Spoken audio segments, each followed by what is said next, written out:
in terms of quantity of potential danger, what's the best recollection you have of how seriously off the charts, within the charts, were the soil samples showing hazards?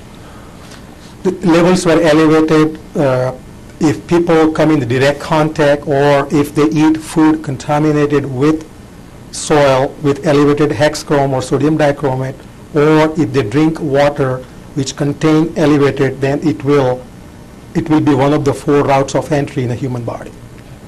When the soil is disturbed by construction activities or environmental dust storms, also another potential route for dangerous exposure?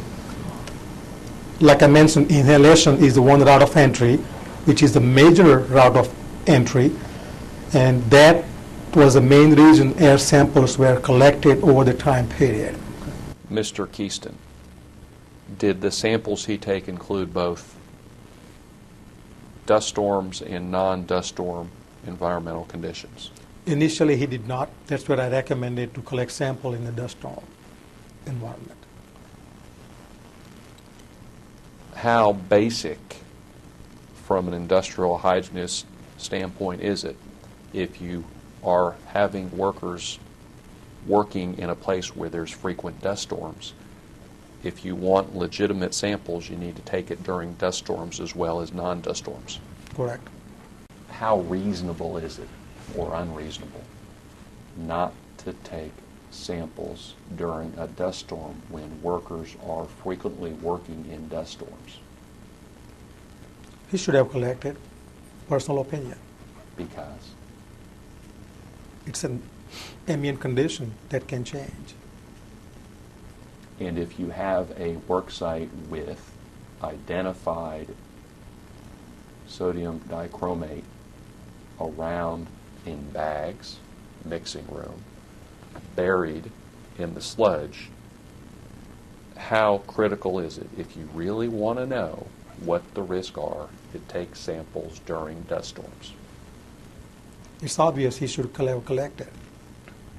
Ever get any explanation from any HSE manager, including Dennis Bagnacci, why Mr. Keaston, when sent out there, didn't take samples during dust storms?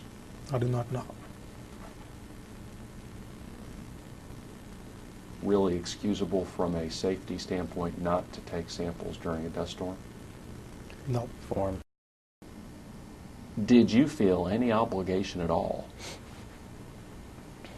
to ensure fair, open disclosure of the risk that you learned about was provided to the workers on site?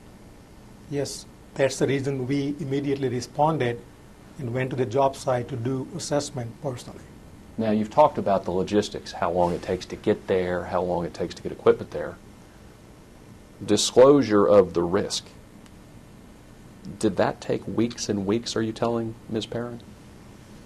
Well, I had other projects I was working on. We have to make travel arrangement, we have to make logistics. You go to Kuwait, from there you have to get escort. And once you have escort and all that coordinated, you wait at the Kuwait border, and then with the escort you go to the job site.